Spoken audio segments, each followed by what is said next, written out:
Imagine you are handed a book so strange, so filled with impossible wonders, that your neighbors call you a liar. Cities paved with gold, palaces with roofs of solid silver, a ruler so powerful that he commands the loyalty of 100 million souls, a world so vast it makes your entire known civilization look like a village on the edge of a map. Now imagine that book is not fiction.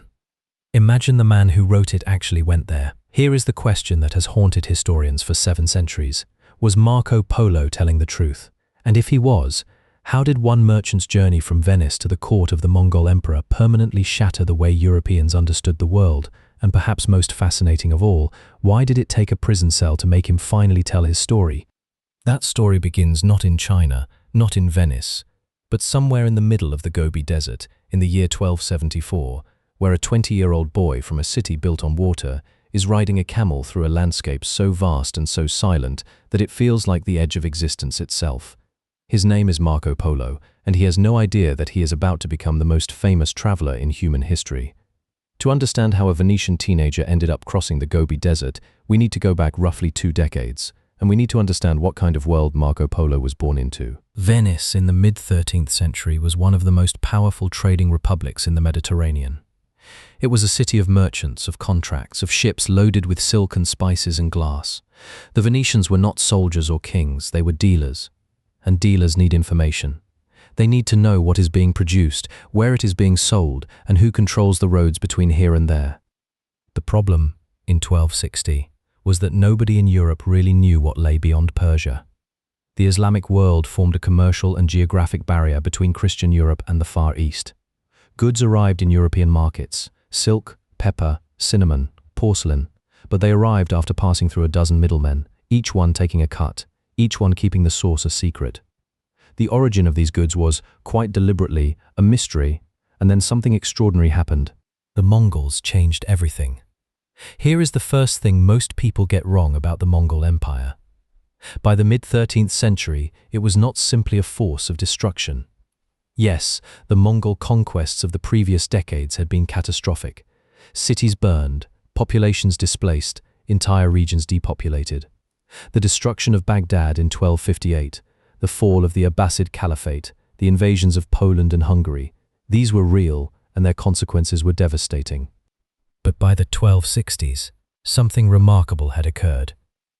The Mongol Empire had stabilized into the largest contiguous land empire in human history, stretching from the Pacific coast of China to the doorstep of Eastern Europe. And within that empire, there was peace. Historians call it the Pax Mongolica, the Mongol peace. The Silk Road, that ancient network of trade routes connecting East and West, had not just reopened. It had been unified under a single political authority for the first time in centuries. A merchant, if they were brave enough, if they had the right documents, could theoretically travel from Venice to Beijing without crossing a hostile border. Theoretically. Marco's father, Niccolo Polo, and his uncle Maffeo Polo had already tested that theory. In the late 1250s, they had set out from Constantinople on what was supposed to be a routine trading mission. A series of wars and political disruptions cut off their return route, and they found themselves pushed further and further east, eventually arriving through a combination of accident, persistence, and extraordinary luck, at the court of Kublai Khan, the ruler of the Mongol Empire. Kublai Khan was not what Europeans imagined when they thought of a Mongol leader. He was sophisticated, intellectually curious, and deeply interested in the cultures he had conquered. He questioned the Polo brothers for months about Europe, about the Pope, about Christianity, about the political structure of the Western world. And when they finally prepared to leave, he sent them home with a specific request: bring him 100 Christian scholars and priests, and bring him oil from the lamp that burned at the Church of the Holy Sepulchre in Jerusalem. It took the Polo brothers 9 years to make it back to Venice. When they arrived in 1269, Marco's mother had died. Marco himself was 15 years old and had never met his father. And his father was already planning to go back. The 100 scholars never materialized. The Pope sent 2 Dominican friars, who turned back almost immediately when the journey proved too difficult. But the oil from Jerusalem was obtained, and in 1271, Niccolo and Maffeo Polo set out again for the court of Kublai Khan. This time, they brought 17-year-old Marco with them. What follows is one of the great travel narratives in human history, and also one of the most debated. The route the Polos took eastward was not a straight line. It could not be. Geography, politics, and the sheer physical reality of the terrain forced them through a series of extraordinary landscapes. They passed through Armenia and Persia, through the ancient city of Hormuz on the Persian Gulf, where Marco noted the construction of ships using no iron nails. The planks were stitched together with cord made from coconut fiber, a detail so specific and so accurate that modern historians consider it strong evidence he was genuinely there. They crossed the high plateau of Badakhshan, in what is now northeastern Afghanistan, where Marco spent nearly a year recovering from an illness, possibly malaria, possibly tuberculosis. Historians are uncertain. The mountain air, he later wrote, cured him. Whether or not that is medically accurate, the detail of a year's delay in Afghanistan is the kind of thing a person fabricating a journey would probably not invent. Then came the Pamir Mountains, what Marco called the roof of the world, and then the Taklamakan Desert, one of the most hostile environments on the planet. The name Taklamakan is often translated, perhaps apocryphally, as you go in and you don't come out. Marco described the desert winds carrying the sounds of spirits and demons, almost certainly the acoustic phenomenon of shifting sand dunes, which produce a low, resonant moaning that travelers have reported for centuries. The journey from Venice to the court of Kublai Khan took approximately 3.5 years. They arrived in 1275. Now here is where the story becomes genuinely extraordinary. Kublai Khan did not simply receive the Polos as visiting merchants. He was fascinated by them, and particularly by young Marco. Marco had a gift that his father and uncle lacked. He was a natural observer. He learned languages quickly. He paid attention not just to goods and prices, but to customs, religions, political structures, agricultural practices, and military organization. Kublai Khan, who ruled an empire so vast that reliable information from distant provinces was a constant administrative challenge, recognized this talent immediately. Marco Polo was put to work. For approximately 17 years, the exact duration is debated by historians. Marco served the Mongol court in various capacities. He was sent on diplomatic missions to regions of China, Southeast Asia, and possibly India. He served as a kind of roving inspector, gathering information about distant parts of the empire and reporting back to the Khan. This is crucial for understanding the book he would later write. Marco Polo was not a tourist, he was an insider. He had access to information that no European had ever possessed, because no European had ever occupied the position he occupied. And what he saw was staggering. The city of Kanbalik, which we know today as Beijing, was, by any medieval measure, one of the largest and most sophisticated cities on Earth. Marco described streets laid out in perfect grids, a postal relay system that could carry messages across the empire at extraordinary speed, paper money, something virtually unknown in Europe, and a population that dwarfed anything in the Western world. Estimates of the population of Kanbalik at this time vary, but some historians suggest it may have housed over 1 million people. London, at the same period, had perhaps 80,000. The palace of Kublai Khan at Sanadu, the summer capital which Marco called Siandu, left him nearly without words. He described walls enclosing 16 miles of parkland, marble halls decorated with gold and silver, a structure of bamboo and silk that could be dismantled and moved like a vast imperial tent. This description, passed through centuries of translation and retelling, would eventually inspire the English poet Samuel Taylor Coleridge to write his famous poem about Xanadu, though Coleridge composed it, famously, in an opium-induced dream and never read Marco Polo's original account directly. Here is one of the most remarkable verified details in the entire narrative. Marco Polo described coal. Black stones dug from mountains that burned like wood. In 13th century Europe, coal was virtually unknown as a fuel source. The idea of a civilization that heated its cities with burning rocks struck European readers as fantastical, yet it was completely accurate. China had been using coal as fuel for centuries. This single detail, too strange to be invented, too accurate to be dismissed, tells you something important about the reliability of Marco's account.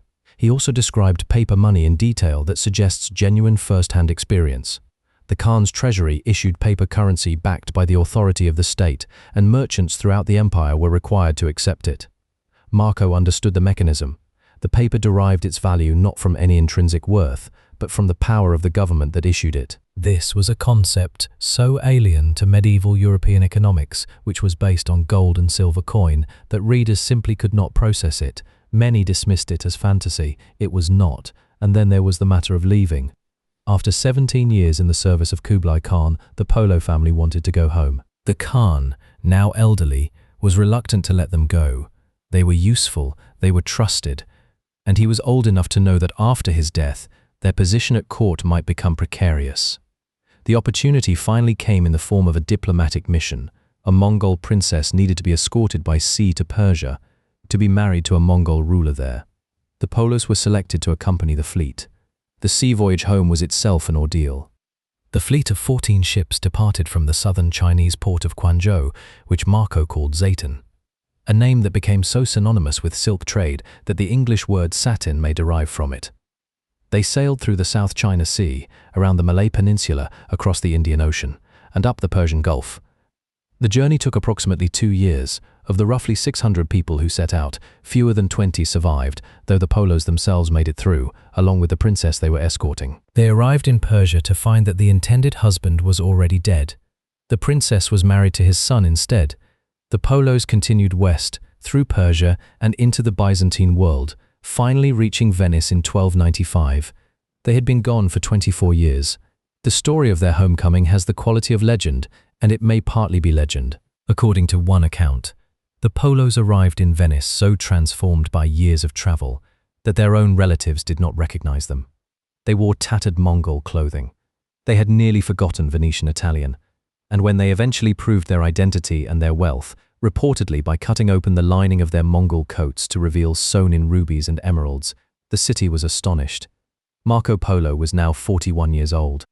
He had seen more of the world than any European alive, and for 3 years he told his story to anyone who would listen. Almost nobody believed him. This is the great irony at the heart of Marco Polo's life. The man who had witnessed the largest empire in the world, who had dined with the most powerful ruler on earth, who had traveled further than any European in history, was dismissed as a fantasist.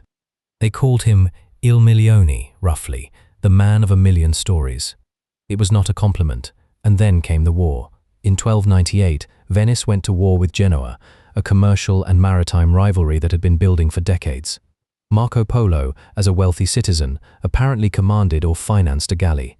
The Battle of Curzola, fought in the Adriatic Sea, was a decisive Genoese victory. Marco was captured and imprisoned in Genoa. In prison, he met a writer named Rustichello of Pisa. Rustichello was a romance writer. He specialized in the kind of chivalric adventure stories that were enormously popular in medieval Europe. He recognized immediately that the stories Marco Polo told in prison were unlike anything he had ever heard, and he convinced Marco to dictate his account. The result was a book known in different manuscripts by different names: The Description of the World, or The Travels of Marco Polo, or simply Il Milione.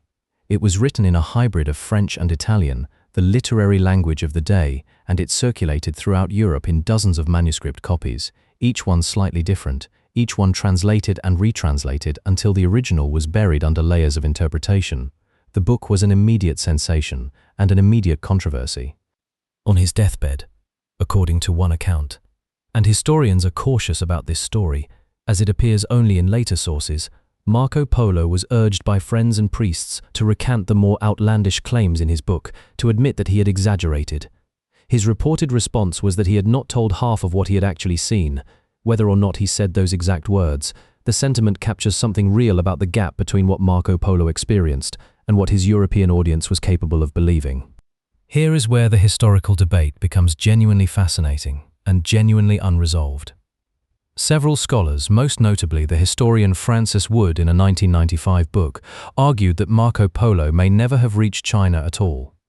The argument rests on several notable omissions in his account. He does not mention the Great Wall of China, he does not mention tea, he does not mention the Chinese practice of binding women's feet, and his name does not appear in any Chinese records from the period.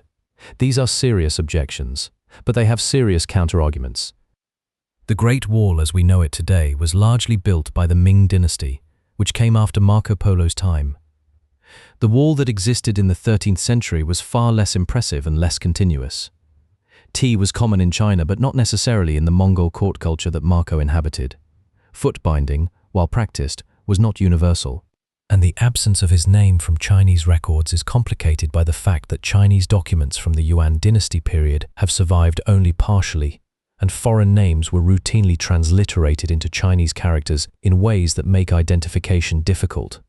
The scholarly consensus today, while not unanimous, tends toward accepting that Marco Polo did travel to China, while acknowledging that his account was shaped by memory, by Rustichello's literary embellishments, and by the inevitable distortions of a story told in a prison cell years after the events themselves. What is not in dispute is the impact of the book. The Travels of Marco Polo became one of the most widely read books in medieval Europe. It circulated in dozens of languages. It shaped European understanding and misunderstanding of Asia for 2 centuries. It was read by kings, by merchants, by scholars, and by a young Genoese sailor named Christopher Columbus, who owned a heavily annotated copy of the Latin translation. Columbus's copy survives. It is held in Seville. The margins are filled with his handwritten notes. Columbus was not looking for a new continent when he sailed west in 1492. He was looking for Cathay, Marco Polo's name for China. He was looking for Cipangu, Marco Polo's name for Japan, which Marco described as an island of extraordinary wealth lying far to the east of the Chinese coast. When Columbus encountered the Caribbean, he was convinced for a time that he had found the outer islands of Marco Polo's world. He was wrong about where he was, but the impulse that drove him there, the burning desire to reach the world that Marco Polo had described, was real. This is the deepest legacy of Marco Polo's journey, and it is worth sitting with for a moment. The age of exploration, the voyages of Columbus, of Vasco da Gama, of Magellan, did not emerge from nowhere. They emerged from a European imagination that had been permanently expanded by a book written in a Genoese prison in 1298. The world that Marco Polo described, vast, wealthy, sophisticated and reachable, created the appetite that drove European explorers outward for the next 2 centuries. The consequences of that expansion were enormous and enormously complex. The connection of the Old World and the New World that followed Columbus's voyages transformed global history in ways that are still unfolding. It would be too simple to say that Marco Polo caused the age of exploration. The structural factors of European commercial ambition, technological development, and geopolitical competition were essential. But Marco Polo provided the vision. He gave Europeans a destination to aim for, a world to imagine, a prize worth crossing oceans to find. There is something else worth noting about the Mongol world that Marco Polo described, something that tends to get lost in the wonder of the palaces and the paper money and the coal-burning cities. The Pax Mongolica that made his journey possible was already ending. Kublai Khan died in 1294, the year before the Polos returned to Venice. The Mongol Empire, which had seemed so permanent, so overwhelming, began to fracture almost immediately. The Black Death, which historians now believe traveled westward along the Silk Road routes that the Mongol peace had opened, reached Europe in 1347, killing somewhere between a third and half of the continent's population. The very infrastructure of connection that made Marco Polo's journey possible also made catastrophic pandemic possible. History, as always, is not simple. Marco Polo died in Venice in 1324 at approximately 70 years of age. He was, by the standards of his time, a wealthy man. His will, which survives, mentions the freeing of a Mongol slave, a man named Peter, who had apparently traveled back with him from Asia. This single detail, buried in a legal document, is one of the most humanizing facts in the entire story, a reminder that behind the grand narrative of empires and exploration, there were individual human lives, individual stories of displacement and survival, that history rarely records in full. His book outlived him by centuries. It was printed after the invention of the printing press in dozens of editions. It was translated into virtually every European language. It shaped the maps that cartographers drew of Asia for 200 years, sometimes accurately, sometimes wildly wrong, always reflecting the tension between what Marco Polo had seen and what his readers were capable of imagining. What makes Marco Polo's story genuinely remarkable is not simply what he saw. It is the gap between what he saw and what his world could accept. He returned from the largest empire on earth and was called a liar. He described technologies and systems, paper money, coal, a postal relay network, that would not reach Europe for another century or more and was dismissed as a fantasist. He gave Columbus the dream that led to the Americas and died not knowing that his book would help reshape the entire planet, the man of a million stories, the traveler nobody believed. The prisoner who changed the world by dictating his memories to a romance writer in a Genoese jail. 7 centuries later, we are still arguing about whether every word was true. And somehow that argument itself is the most Marco Polo thing imaginable, a story so extraordinary that it demands to be questioned and so accurate in its details that it refuses to be dismissed. The world Marco Polo described is gone, the Mongol Empire dissolved, the Silk Road faded. Kublai Khan's palace at Xanadu was abandoned and eventually swallowed by the steppe. But the imagination that his book unleashed, the insistence that the world was larger, stranger and more wonderful than anyone had dared to believe, that has never quite gone away. What do you think? Was Marco Polo the greatest traveler of the medieval world, or the greatest storyteller, or both? And does the distinction even matter when the story he told reshaped human history? Leave your answer in the comments. Genuinely curious what you think. If you appreciate history told without myths and without filler, subscribe. Every video on this channel is built the same way. Real events, real complexity, real consequences. And in the next video, we follow the trail Marco Polo helped create, to the voyages of Vasco da Gama, who finally found the sea route to India that bypassed the Silk Road entirely, and in doing so, ended one world and began another. But before we reach da Gama, before we reach Columbus, before we reach any of those westward and southward voyages, there is one more dimension of Marco Polo's story that deserves to be told. Because the journey itself, remarkable as it was, is only half the picture. The other half is what the journey revealed about the nature of knowledge itself. Consider the position of a medieval European scholar in the year 1300. Their understanding of the world was built on a specific set of authoritative sources: the Bible, the writings of ancient Greek and Roman geographers, and a body of inherited assumptions about what lay beyond the horizon. The world in this framework was knowable. It had edges, it had a structure. Jerusalem sat at its center, geographically and spiritually. Beyond Persia lay vague territories populated, according to some accounts, by monstrous races, men with their faces in their chests, people who sheltered from the sun under a single enormous foot. These were not fringe beliefs. They appeared in respected geographical texts. They were drawn on maps. Marco Polo did not simply add new information to this framework. He demolished it. The world he described had no monsters, or rather, the only monsters were the ones born from misunderstanding. What it had instead was complexity. Dozens of distinct peoples, languages, religions, and political systems, each with its own internal logic, each functioning according to rules that had nothing to do with European categories. Buddhism, Taoism, Islam, and Christianity coexisted within the borders of the Mongol Empire, and Kublai Khan, who was himself not committed to any single faith, treated them all with a pragmatic tolerance that would have been nearly incomprehensible to a medieval European pope. This detail alone, the deliberate religious pluralism of the Mongol court, was one of the most quietly radical things in Marco Polo's entire account. He described it matter-of-factly, without apparent shock, which itself tells you something about how profoundly his years in Asia had reshaped his own assumptions. A man who had grown up in a Venice where religious identity was the fundamental organizing principle of social life, had spent 17 years in a court where the Khan celebrated Christian Easter, Muslim Eid, Buddhist festivals, and Mongol shamanic ceremonies with equal official ceremony.